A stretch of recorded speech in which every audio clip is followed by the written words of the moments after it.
All right, welcome back to Coping Mechanisms. This is episode 12 with none other than Tim Welch, the head coach to Suga Sean O'Malley, recent guest on the Joe Rogan Experience, host of the Suga and Timbo show, as well as the Red Hawk Recap, head coach of the Red Hawk Academy, and some say, even though Tim hates it, the greatest mind in MMA. Jokes aside, this dude really is a phenomenal human being. He really is just a great mind. The way that he has built his academy, the culture that he's built there is really phenomenal, and it shows in all of the dudes who train there.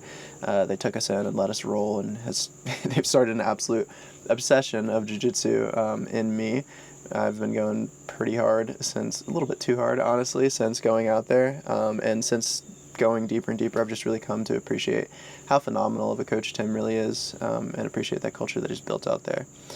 And also just, shout out to Tim for taking a chance on these dudes. Really didn't know anything about the show or about us. We had done some work together through Aries Tech, but for him to just take a chance on us and allow us to not only podcast with him, but to film this in the brand new Red Hawk Recap studio in their brand new facility at the headquarters of their new gym.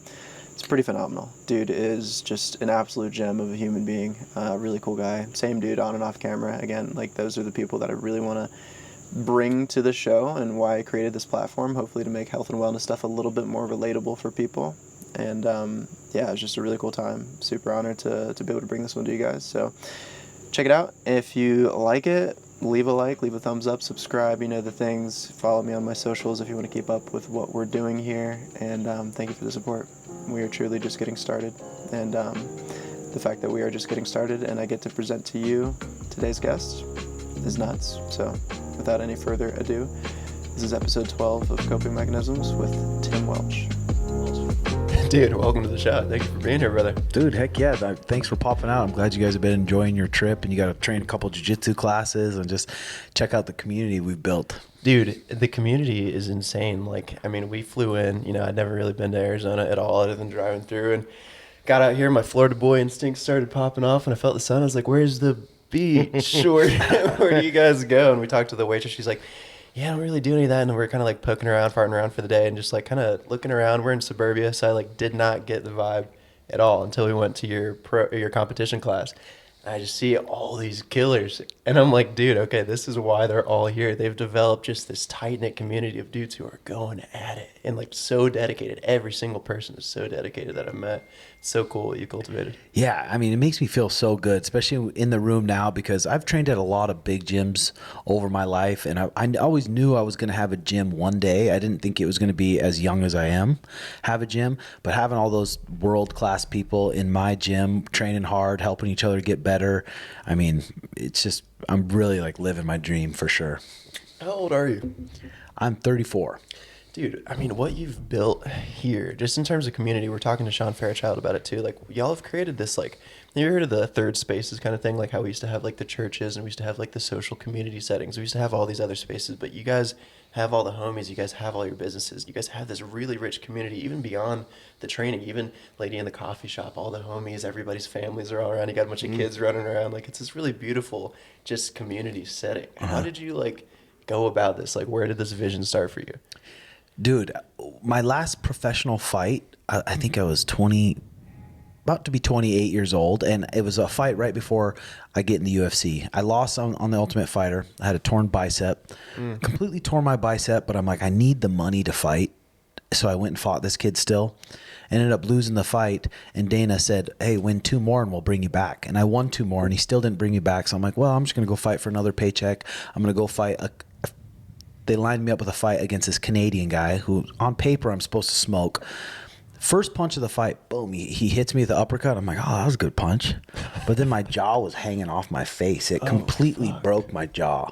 What? And I was like, oh my God, this can't happen. I need to win this fight. So I was trying to take him down, but I don't know if my body went into shock. Yep. Got through the first round, and I'm sitting there on the stool what the hell is wrong with my face? No pain at all still? No real pain, just because I'm in a fist fight. But my Kinda body numb. was it was weak. It was weird. And then after the fight, my face is just spewing streams of blood. And then in the city we were in, we weren't able. I should have got emergency surgery right there, but the surgeon was out of town till Monday, and the fight happened on a Friday night. So they're like, well, we can just keep you in the hospital till Monday, or you're kind of shit out of luck, buddy. I'm like, oh my God. So I went back to the hotel, and like when I got to the shower, Still just hanging? still hanging. Yep. And then when I got in the That's how they shower, do I'm you. like, I started shivering and my mouth started chattering, but my jaw's not connected.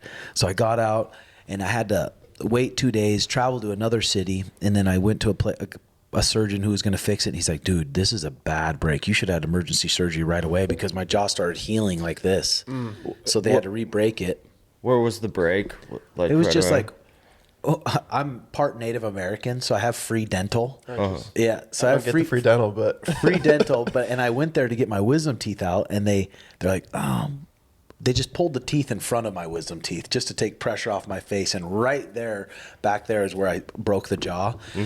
So that was kind of like, I got to have my face wired shut for 8 weeks, and then bills started coming in for my jaw, and I'm broke, and I'm sitting there. I've dedicated my whole life to this sport, like become an expert at it. I have 20-some professional fights, 10 amateur fights, and I'm like, what am I doing? And I'm sitting in my house just wanting to break down, like, and just like broken. So then I started reading Stoicism, and then I got the book Tools of Titans by Tim Ferriss, and it just kind of put me on a whole different track.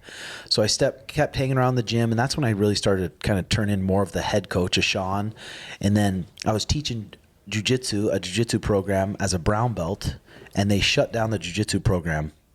And one of the guys there that was my students, he's like, hey, I got this $900 a month mechanic shop, and we can move the mats over there. And I have a vlog of that on YouTube, and it is just the dumpiest mechanic shop, 900 square feet. We're working around like all the tools, and like it's a dump. And I ended up growing 15 members there, and ended up growing to 15 members. And then I got a 2,000 square foot place, and I think I grew to like 50, 60 members. And then we moved into that other place, and then it started expanding, and just slowly started to expand and expand and expand. And really, I think the reason it became so successful is because like I just wanted to create a place that I wanted to go to every day, a place where I want to go hang out and just make the gym, really care about the gym. And I wanted to make it like an art gallery and make it just a beautiful space. And then I think all the surgeries, like I tore this bicep completely. Multiple surgeries on both knees, broke my jaw. Jesus, brother. Blew out my Achilles, completely blew off my Achilles. So I think going through all those kind of was like, I think Paul Chek calls it like the hero's journey. Yeah. And I kind of went through that. I went through that at a younger age, before 30. And that kind of just put me on the track I'm on now. And just slowly over time, I didn't try to come into the gym space to make money. I was just like, I just want a place to go train and have fun, but it turned into something where I was able to make money. And it's really just always been passionate about coffee. Never thought I'd have my own coffee shop. I'm like, maybe one day, but I'm like, there's really no way.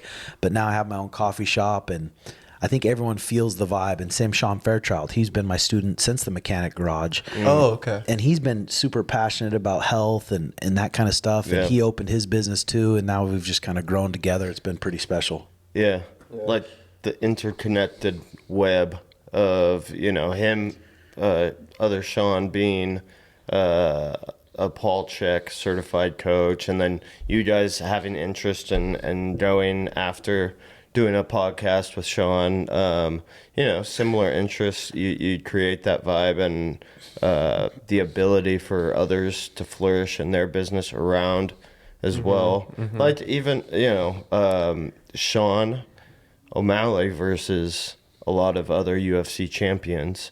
They don't have coaches who have all these different businesses and are doing so much, like from what you did yesterday to all the partnerships and growing your YouTube channel, and like that spreads its wings to these other people who are doing the same thing, like Fairchild. So Yeah, and us, like, especially my girlfriend Mariah, who I've been with for coming up 15 years now. We did the Paul Chek HLC course together. We sat down and did it together, and that kind of put us on a good path, healthy path. But yeah, I'm just still, every day I wake up, I'm like, I can't believe like I'm at where I'm at. Yeah.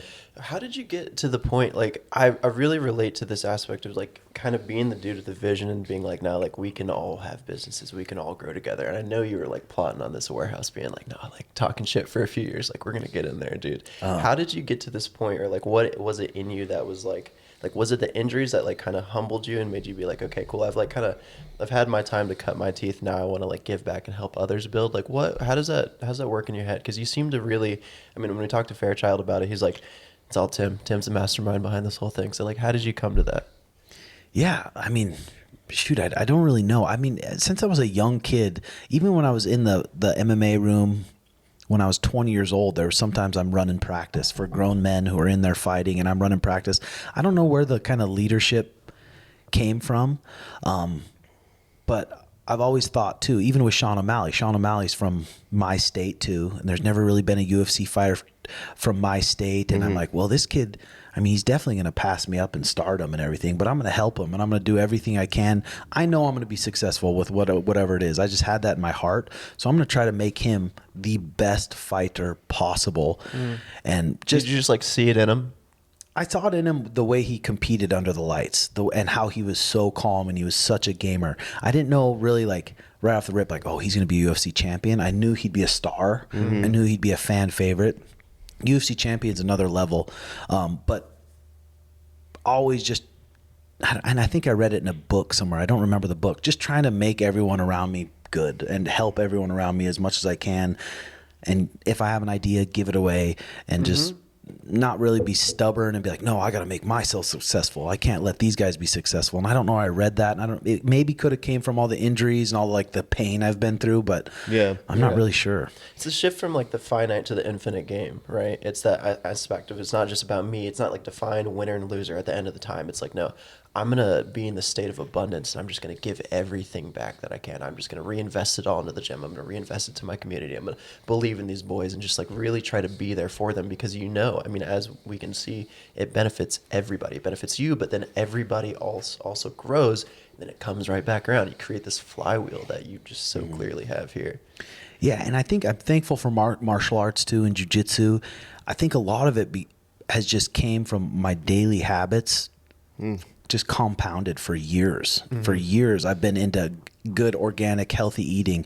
For years, I've been into good sleep and staying hydrated and taking care of yourself and learning to meditate and just trying to read books. For years, I've done that, and I feel like now I'm kind of seeing the fruition of all those habits compounded. Yeah. What's your like bread and butter looking like now for that? This whole show, by the way, I'm sure you like don't really know anything about cope, but the whole thing is coping mechanisms and how people deal with shit. For me, I'm trying to explore through these conversations like how people deal with life and how people take care of themselves and how it actually allows them to do better things and do cool shit, and how when you do cool shit, it should, if you're doing it properly, if it's properly integrated, it actually feeds back into you taking care of yourself. So there's this like mutually beneficial relationship between doing cool shit, taking care of yourself. And like, what's that bread and butter looking like for you today? I mean, for me too, I'm like, how am I supposed to be a leader of people, or how are people supposed to learn from me if I can't take care of myself? I see coaches all the time who are really fat and unhealthy, and they're drinking pops or 7-Ups and chips. I'm like, how are you supposed to make everyone else strong and you can't even take care of yourself? So since I was young, even when it comes to like spending money, I thought, man, I don't want to spend money on these things, but I'll spend money on anything that's going to improve my health. Whether it's an investment in myself. Always, I'm like, if I'm thinking about something, buying something, I'm like, is it going to improve my health? Then don't even think about it. Just buy it, even if you don't have a ton of money. But again, martial arts, there's always someone who can beat you up.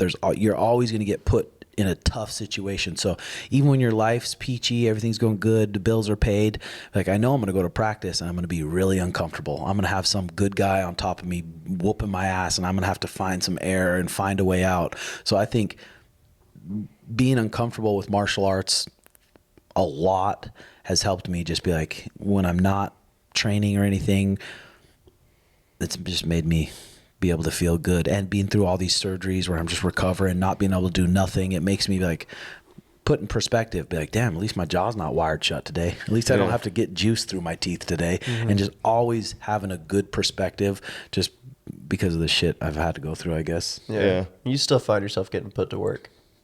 Oh, dude. Put to work in what way? Like on the mat. Yeah, well, I try to find the best people in the valley. If my whole life too, I've always tried to find. I've had to move to multiple gyms because I'm always trying to find someone who can beat me up. Dude, okay, so that's like the secret sauce there. You're like seeking out, you're putting the ego to the side. You literally want to be around better people. And that's that shift from the finite to the infinite game. Like you're looking at the long term. Like how can I just not how can I be better than people around me? How can I be the best potential that I have uniquely? Which is super cool. And that humbling probably just keeps you grounded and keeps you like knowing that like, no, I need to stay sharp. I need to keep my health like super fucking dialed. It gives you context for health. And I think that's a lot of what like people were missing in the previous like kind of health paradigms. And I hope that's like kind of what our generation, and like I love seeing, like I didn't even know like how deep you were into health stuff until I started like really digging in to your guys' stuff like about a year ago. And then I was like, oh, okay, cool. Like fighters actually taking it really beyond, like actually really personally invested in this stuff.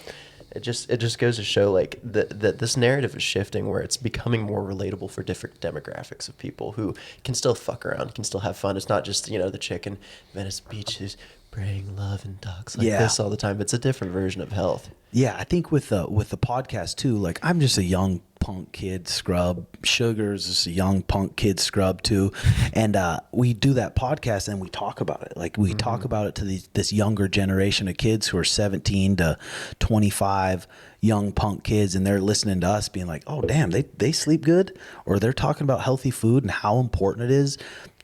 Compared to some guru, some like wise guru, they're like, who Totally the hell's that guy? unrelatable, dude, right? Yeah. Yeah, I mean, one of the first things that I started hearing when I would listen to your guys' pod was talking about different health things. And at that time, that was when Sean got signed to the UFC. I'm like, oh, damn, this guy's striking is super clean. He's got the Jufro like I used to have when I had hair. How old is he? I'm like, oh, wow, he's the same age as me. How sick. I'm like, all right. So I start following along. And your guys' story is cool. It's like up where we wanted to move. We're in Idaho now. And then seeing the collaboration with Paul Chek and constantly referencing Huberman and Ben Greenfield. I'm like, oh, I work for Ben, It's like, so you find people with these ultimate same interests, but people can go kind of really far in the other way where it's, you don't touch that airport food or that plastic water bottle. Well, that's why you live a healthy life so that you can have some balance. And so you can fuck around a little bit too and actually enjoy it when you do decide to fuck around, Yeah. We kind of, I mean, especially with the Paul Chek thing. I remember we went to Paul Chek's house and he's like, I can just tell with you guys, like you guys have the power to help so many people. And that's what's kind of kept us motivated for the podcast. And that was one of my favorite things about the Timbo Sugar Show podcast and my podcast, being able to help people and be like, get them on the right track. Like so many people reach out and say, God, thank you so much. Like you've helped with my routines and you've helped with anything. But yeah, you definitely could go too crazy about it. And I'm glad now, probably in the last couple of years, we definitely got the partying and toxicity out of our system. Like I do not crave doing that at all. I do not crave being at a club. I do not crave recovering for 2-3 days after just a banger, messing around with some random sluts. Like it just doesn't make you feel good after. But I'm glad we got that out of our system at a pretty young age, and now we're on a pretty good track. I think it's so important for young dudes to see that transition, because we're like, dudes like, well, younger guys will like look up to us in like different ways, especially like you guys and what you do, and then to see you guys have these conversations about like, that ain't really it. Like we talked to Sean Fairchild just about like how so many young dudes are like, I gotta get the bitches, I gotta get the money, and these are like kind of these unteachable lessons that you kind of have to like. A lot of people don't get to experience it, but like, being out with a bunch of women and then realizing like, I feel gross. Like, I don't actually like that. That's like not really it feels, a move. Spiritually empty. Yeah, or like clogged up, maybe like too full of just. If you're new to it though, if you're new to it and you're like, wow, I'm at this table, we got the bottles, we got all these girls wanting to like fuck around with us. It's pretty like, whew, this is fucking sweet. But you do it multiple times and it's like, oh, dude, we cannot do that no more. I'm sure at the level you guys were doing it too, like when you're getting all these new opportunities with the Nelk Boys and 6ix9ine. Sean and popping, like the way that Sean popped. I mean, I like was aware of him as well from the Contender Series, and then just like watched him pop, and I was like, yo, these boys are on. On. I saw the FaceTime. I think it was with Dana, Sean, and and like Kyle or something, and Dana's like, take care of my boy. Yeah. Yeah. You know, Yeah. like, yeah, have You guys some had fun, them out here at but- some point, right? Yeah, I mean, we have a real good relationship with those guys. Not so much anymore because, again, like they're starting to turn into more like they're getting older too, so they're wanting to focus on their health more. But again, when you're hanging out with them, you're going to be at the club, you're going to be at the tables, promoting Happy Dad, drinking the booze. So it's like we haven't been hanging out with them as much. Yeah. How do you feel like going through that transition? I mean, I feel like what you do now, I feel like the thing with a lot of that stuff is like it's a lot of the same. Like you go out and it is very high dopamine. It's very interesting, but it's actually the dopamine, like there's just like these diminishing returns with that because it's a lot of the same. But what you do now is like so much more fulfilling. I guess it's that like deeper satisfaction in the thing that you do now, right? I mean, just like you said, you almost have to go through it to realize, like, gosh, that's just not the true meaning. Like, that's not going to bring peace to your life, and that's not going to make your relationships, your important relationships around you, better. And now that we have a farm and we live on the west side of AZ, it's just like it's so peaceful out there. There's no clubs even close. We're going to have to drive at least an hour to Scottsdale to get to any club or be around that. Compared to if we lived in Scottsdale and there's just sexy chicks every time you walk outside, it makes it a lot harder. So just keeping those temptations away from us and then saying no to all these opportunities. Hey, you want to fly here? You want to do this? You want to make an appearance here? Just saying, just no. Yeah. Now Sean has a kid and we're helping a lot kind of raise that kid. He's got another kid on the way. And we have my girlfriend, she's a professional barrel racer, so we have like 18 chickens, 2 horses. Wow, dude. Talk You're like to in the 3 farm dogs. game. Yeah. Fire. That's awesome. Mariah a good amount yesterday, and she's so. I'm, She's a beast. I'm deep on. Yeah, Yeah. she's so nice. She's a beast. So and You like get- grounded too. She's got like a peaceful presence about her. Yeah, and Yeah, she's she's a horse undefeated. person. That makes sense. Professional barrel racer, and she's undefeated in jiu-jitsu, and she teaches my kids program. She's a very like powerful woman. I definitely am lucky to have her. Yeah, that's a gem for sure to have. I was gonna say too, like it's so important for you to be able to have the people as you split off, and you're like, I don't really want to be in the clubs. Being able to look to the other people around you and see that they are also, tempted to go in that direction a little bit. How important has that been for you, just to like also, have Sean, your boy, go through that same transition? I mean, I'm his coach and kind of his mentor in a lot of ways, but he's also like one of my best friends. So when we're both kind of on the same mindset, like, hey, we know his potential is so high. Like he has such a high potential. And I'm like, do we want to reach that, or do we not get some cheap dopamine and go fuck some random chicks and do some drugs and have some good nights, or do we want to reach your potential? Yeah. So kind of being on the same page, it helps. And now it's just like when we're together, it's like, no, we're not going to talk about other chicks. We're not even going to talk about that or partying or, God, let's go get an Airbnb with the boys and let's have a rager. We don't even talk about that anymore. So we're just trying to keep our focus on the good stuff. Yeah. On the priority. Yeah. And what's the priority right now?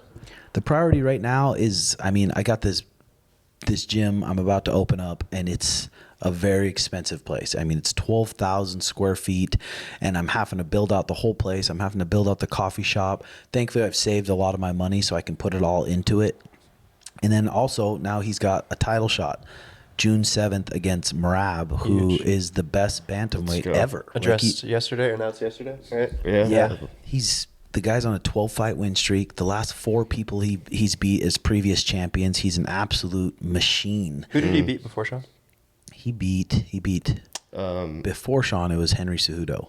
Oh shit! And then Peter Yan. And then he beat Umar.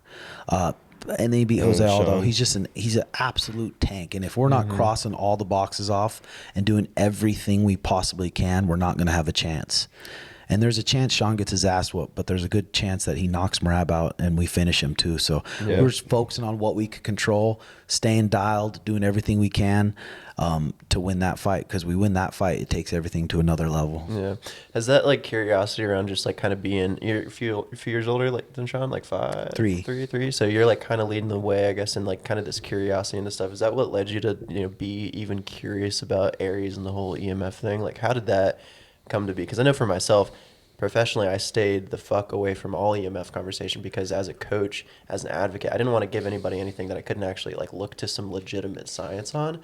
And then now we see yesterday with you getting your fucking brain scans done. It's like, dude, I mean, I'm on the team. I make content for them. I believe like pretty hard, but like I got converted yesterday. Yeah, like I hard. Right after that, I went to Sean. I'm like, dude, we need to have that stuff on Elena's iPads, Yeah, especially these kids. Every kid, every woman.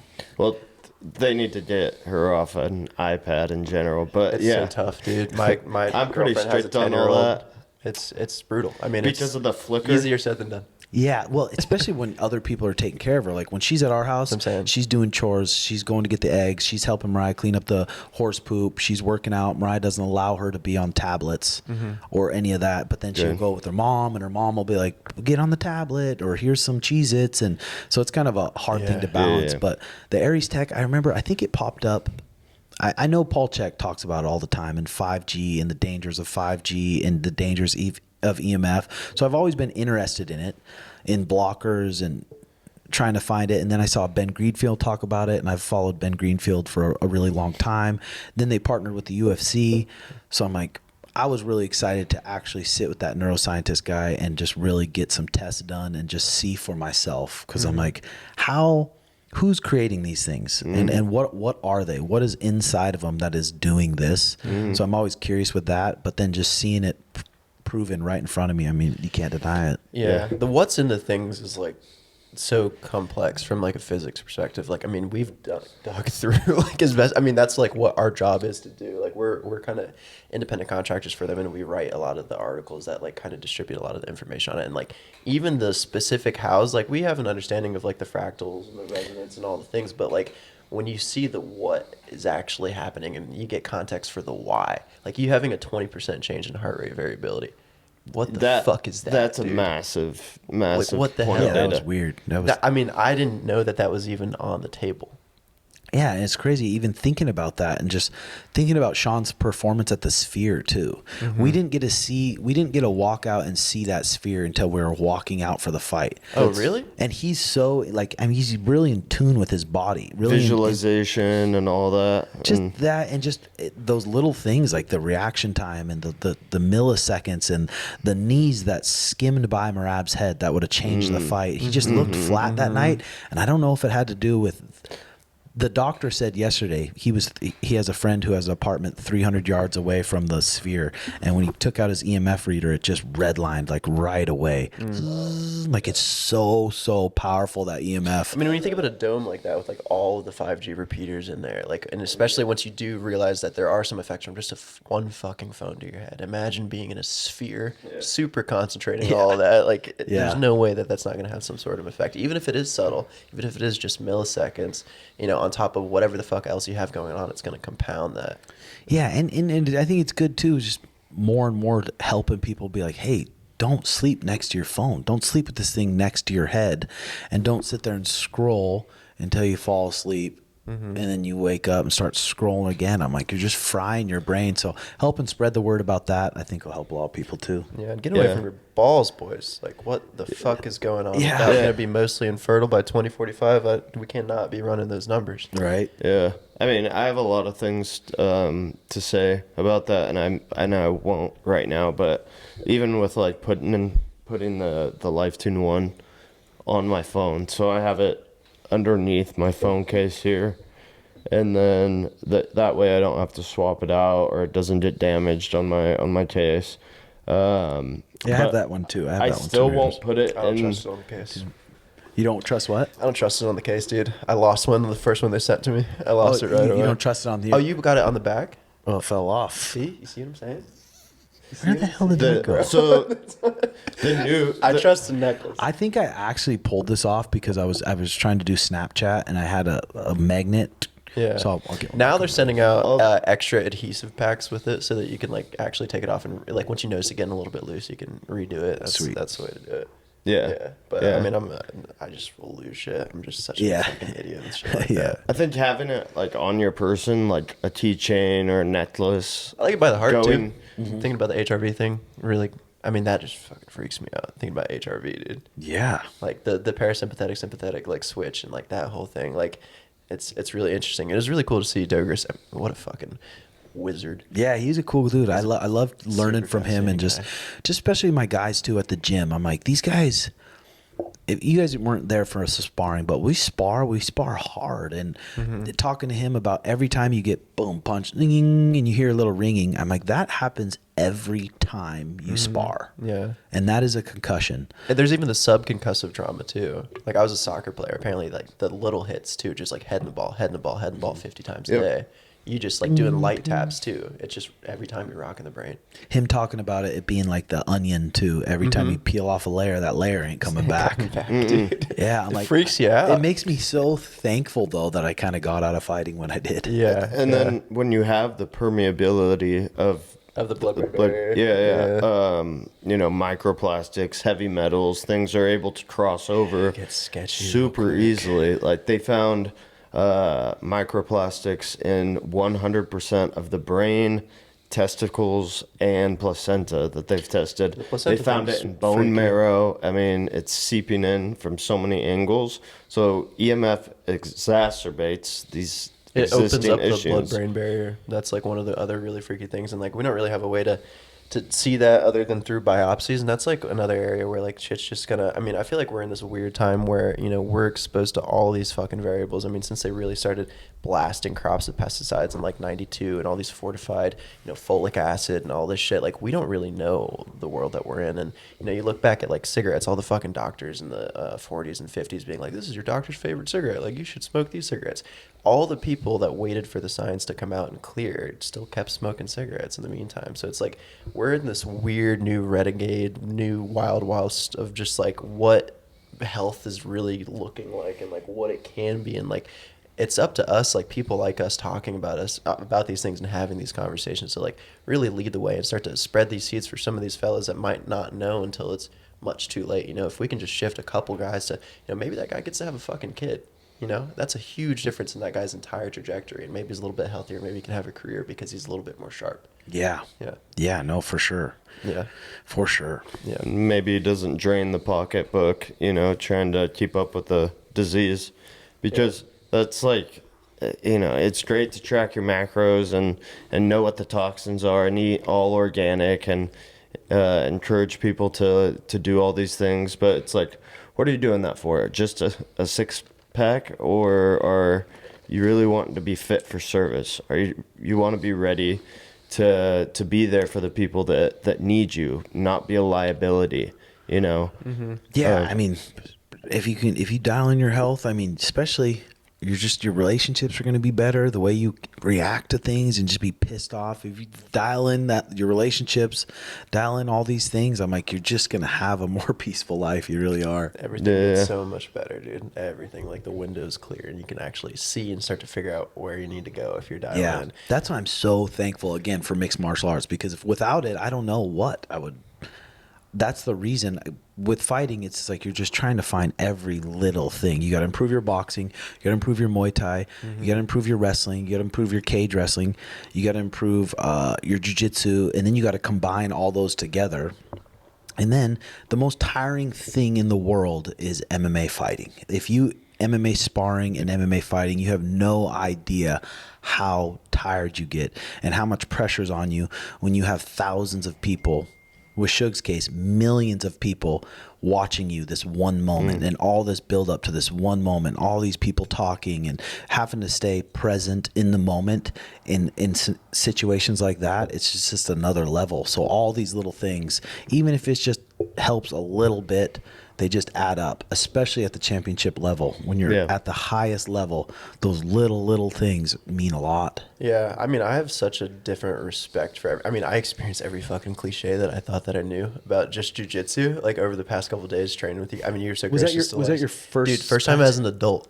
Sweet. Like properly. I'd done some like kid stuff, and I did like taekwondo and tong sudo for a while when I was younger. I was like really into it, but I went through the whole thing of like realizing like, okay, I actually don't know how to fight. Like somebody could kill me for sure. Yeah. So that was the first time, and I've actually like been really pretty obsessed with jiu-jitsu from a distance for the last like 5 years, but I've stayed away from it because I'm obsessive, and I like don't want like I fucking refuse to spearfish.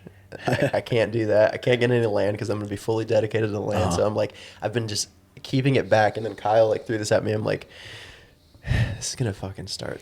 Oh, This is gonna take over my you guys life too, like because you guys weren't in my beginners classes. So the beginners classes, they're not really so fast paced. But for you guys to come in there and be like, all right, we're gonna do the class. It takes a lot of guts. It takes a lot of guts for people to even walk into the gym. Yeah. Walk into the gym. But for you guys to do a class, that was pretty cool. It was nuts. I mean, it was cool. It was really cool. Just, I mean, the way that you coach, like you're dialed and you do have that like natural leadership thing. So I just kind of like clicked right into place. But I mean, man, I told my girlfriend now, ex, I'm like, this is my life now, I guess. So it's fucked, but this is what I am. The more you now. learn too, the more you'll just be like, wow. Like the more you figure out you don't know, and then things will click. And I've been doing jiu-jitsu now for like at least 15 years, and still every day I'm like, wow, it's just such an amazing sport. And I'm glad you guys got to go with some of the smaller guys too who have some decent skills. Yeah. But holy, how's this guy on my back all of a sudden? Yeah, I forget the guy's name that I rolled with. He's a really cool guy. He's like a coach for special needs kids. I don't remember his name. It was Alondra or something.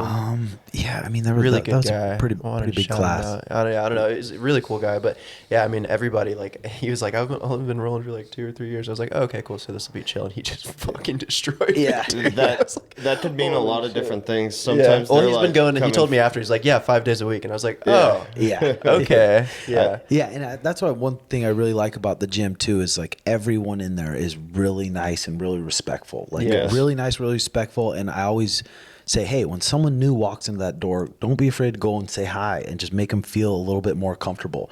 You walk into a fight gym where people choke each other and fight. It's a hard, scary thing. And if you walk into a boxing gym, the vibe's way different. People aren't looking at you. People don't have respect for you. The vibe's different. That's why I always try to remind guys, hey, make the new people feel. Dude, the Taekwondo world is like pretty, like people are just trying to take each other's heads. So, like it's pretty fucking gnarly. A lot of martial arts are like that, but my first gym, my jiu-jitsu gym, it was the same exact vibe as what Tim has going. Down by the beach though, so it wasn't in That's the pretty desert. cool. Yeah. But Coach Felipe, he would just like, he created an environment of like, there wasn't ego or bullying or any walking in, and like you would get some guys that you'd have to like, all right, I gotta go a little rough with you today to let you know to stop doing that. That's why one thing I love about jiu-jitsu is like I was raised a Jehovah's Witness my whole life, and just engraved in my head that that's the truth, but you have to have faith and these different things. But jiu-jitsu is the real truth. Like you want to come in and say this, okay, let's find out. Let's find out. Let's go 10 minutes right now and we'll find out how good you are. Yeah. So it's the real truth. I like it. It's the most primal. Yeah, and just humbling. I mean, so like everybody's equal. Everybody's just a man there. Like, I mean, I'm like, fitness, health dude, like whatever. And I was the climber, and like I've been an athlete my whole life. And I told my mother talking about it, I was like, she's like, oh, you're gonna do great. I was like, I'm going to get humbled. Yeah, like I'm going to get put in my fucking place. And like I immediately did, immediately just like put back down to ground level. And it was so cool for me, just like being deep in the health game, to have this whole new world open up to me. Like you said, like it opens up. You got to get into wrestling. And then you get cage wrestling, Muay Thai boxing, like all these other things start popping up in my head. I'm like, fuck, I have a lot to do. Yeah. and then even when you start training, it forces you to be like, okay, if I want to train every day, now I got to keep my outside life. Now I got to sleep better. Now I got to stretch before I go to bed. Now I got to stay hydrated. Right. Now I can't eat a big old cheeseburger and a bag of chips, or that food's going to go right to all these joints that are already inflamed. Yeah. So it forces you to be better on the outside. And even for me now, like, just this gym, I think I've had it for about 5 years now, grown for 5 years. And now I have students that are like giving me a run for my money. Yeah. So every time I go with these students, they're going their absolute hardest to take me out. So it makes me have to stay on top of my game too. That's so fucking good for you, man. Like just like you as a personal person, like you're going to stay fucking sharp well into your later years. And you're still young and like super fucking sharp. So like you just continue to get better because you're still in that peak zone. Yeah. It's fucking sick. And then even sometimes students will catch me, and it just makes me feel good too. I'm like, dang, I've built this guy up to where he can catch me. Like that's pretty cool. You really set that tone. Kyle was like really kind of elucidating a lot of like just like the different gyms that he's been to. He's like, no, like the vibe that you feel in there is because Tim sets that like display for the guys. He leads the way, he sets the tone, he sets the vibe. And like I experienced that, like just, I mean, I have zero fucking technique at all, but I'm an athlete, so I can like kind of get around and I can do stuff. And just like every time I did anything worthwhile, I was immediately like congratulated. They were like, dude, good job. And I'm like, hell yeah. thanks, man. Like, wow, Yeah. that's cool. Yeah. Coach always sets the vibe, and you know, people follow after that. So it's like it's really clear to see what he's built with the vibe in there, and like you know, for our first jiu-jitsu class, really for you, at least in a while. I'm telling him, hey, you have nothing to worry about. We're just going to be training partners. We might roll with like a couple other people at the end, but for the most part, we'll go at our own pace. And I think there's like an expectation when you look like an athletic guy walking into a gym. I was like, I'm gonna be in now. I was like, and I'm gonna get jiu-jitsu. I'm like, he's got a jiu-jitsu body on. Well, him. Cam took some pictures, and I was like, dude, I look like I'd be a fucking problem if I knew how to fight. But I don't at all. Yeah, well, Jacqueline asked me, she's like, how'd Jalen do with you? I was like, he did fine. She's like, did you tap him? I'm like, yeah, I tapped, you know, but like, it was, he also threw me around a little bit. What I said was that like you were humbly inquisitive, which is the attitude that you want to have. Curious, dude. I was when we were in your competition class. I was just like, what's fucking going on over here? Just please break this down to me. Just like question after question. That was on when the competition class was on Monday. I believe it was Monday morning. Yeah, Monday morning. Yeah. There was the one girl in there. She was super cool. Taya. She's a blue belt world champion, Dude, and she trains like a pro. She was nice. She usually usually if I have a guy who kind of has a little bit of an ego, I'll put him with her, and she'll just mop him up, and they're like, oh shit, that girl just did that to me. Yeah, she was putting in work. She's super nice too. Super nice. She was actually the first person that I talked to, and I was like, oh wow, everybody's really nice. Wow, that's cool. Yeah, that's good. I've been working on that with her because before she's just like had to prove something. She has this attitude. She's just like, I'm the baddest bitch in here. I'm like, hey, it's okay. Like, you gotta be nice to people. It's okay. You can still be competitive and still be a world champ and still be real nice. She's to a people. world champ at blue belt. Yeah. Yeah, savage lady. She's a blue belt now. Now she's a purple belt. Okay. She's wanting to kind of transfer over to MMA, so we're working on that. Cool. Nice. So what are you like? Are you mostly focused on jiu-jitsu, or are you like mostly doing MMA, or is it just a mix of all the above? But when I first started the gym, I'm like, man, I just want to enjoy my life, do jiu-jitsu with people who have jobs, and just everyone come together and make it fun. But now a lot of people are coming to me and coming to the gym because they want to be good at MMA. So I've kind of put the people in the right places.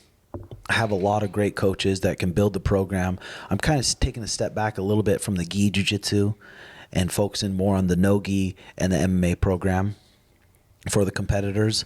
The thing about MMA is like once you have an MMA team, you're going to have to probably travel every single weekend. You have to go travel and corner these guys. They want you to come with them and corner them. And I'm like, gosh, when I have a family and I have kids, it's really hard to want to leave my farm to go sleep in some hotel for a couple days and let this guy fight and then help him cut weight. And then maybe the guy in a year or so just leaves. So I'm like, well, I just missed a whole weekend with... So I'm trying to kind of balance it and have a lot of coaches that help me out that are able to travel with the athletes and not just overburden myself with so much stuff. Yeah. It seems like you're at this interesting like inflection point. I mean, getting the farm. When did you guys get the farm? We just moved into the farm in November. Okay, cool. Yeah, so you're at this point where you're like, okay, cool. I'm gonna like pull back from this. Maybe don't want to like go travel in a corner so much, and you're just kind of like settling into your vibe here. You're expanding your wings out here. You're getting going, getting the bread and butter rolling. What do you like feel is where do you feel like you're at like in this whole journey of like this transition? It's just like I said, I wake up, I'm like, I can't believe this. Not even probably about 8 years ago now. Sean and I, we had an apartment that was $675 a month. I had one room, he had one room. We were just both getting by.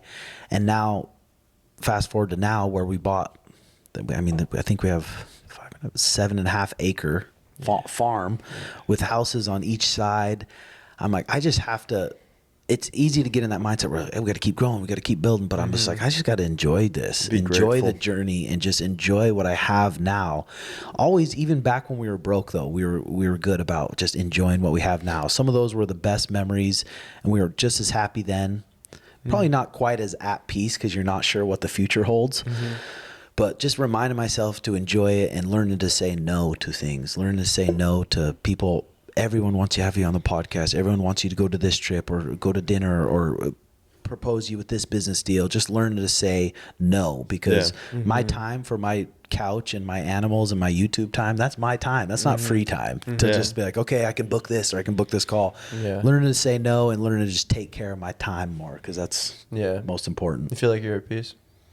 I do a little bit with this building going on and seeing the numbers that I'm having to pay out every month. I'm like, there's a lot going on. But other than that, I'm very, very grateful. Yeah, it seems like you're at peace, man. I mean, you never know what you're going to get into when you meet people who are doing, these big career things, and they got all these people involved, and all the people are looking to them, and you got the Aries crew, everybody got to talk to them. But like, just meeting you, like, I was really blown away just at like how like I can tell that you're in this transition point. I can tell that you're like actually striving for your peace, and like you're not like fucking around and like giving everybody your time. You like, I mean, a lot of times we're like, where's Tim? Tim's gone. Like, you're dipped and you're doing your thing. You're taking care of your business. And like, I'm just stoked to meet you. And it really goes to show, it's a testament to the character that you do have. Is you care to cultivate, your groundedness, your centeredness. And it seems like you've really worked to cultivate that peace. So it's just cool to see, man. And I think everybody around you really fucking benefits from just seeing a guy that's embodying what you're embodying as a leader, as somebody who's grounded, as somebody who could also fucking kill you, but is not gonna like, ring you just to do it because you have like nothing to prove. You're just being you. Yeah. Dude, I appreciate it. Yeah, man. It's really cool to see, man. It's really inspiring, like everything that you've done. Just me as a podcaster, me as an athlete, just everything that you've done as an entrepreneur. I mean, it's just really, really cool and inspiring just to be around and hang around and shake your hand and see that you're actually a cool guy and not actually some weirdo behind the cameras. And I appreciate it. And doing the podcast is a whole nother world, isn't it? Yeah, I know. I wish we had another hour to talk about podcasts and Jehovah's Witness, but yeah. No, I want to get into it. Have to run it back sometime. For sure. The Jehovah's Witness and the religion stuff, I'm just very, very into that. If I could go back to college or something, I would be interested in doing something like religious studies and stuff. Like theology stuff. But podcasting, I'm like, man, because for a long time there, I was doing 3 podcasts a week, and it was a lot. Yeah. The Timbo Sugar Show, the Red Hawk Recap, and then the Patreon podcast that I have. Wow. And it is. You still have that? I still have the Patreon podcast. Is it worth it? I've been How do you doing feel that about for Patreon? about 4 or 5 years. You mean starting your own? Yeah. Like, how do you feel about the platform? Dude, Patreon is the best thing ever. It's pretty awesome. The Patreon, the podcast it's been paying off the last few years, and now it's been great. But now I have a YouTube partner who's really pushing me to get big guests, and having big guests, I'm like, I have to really dial in being an interviewer. That's where I'm thankful to learn from guys like Tim Ferriss and stuff.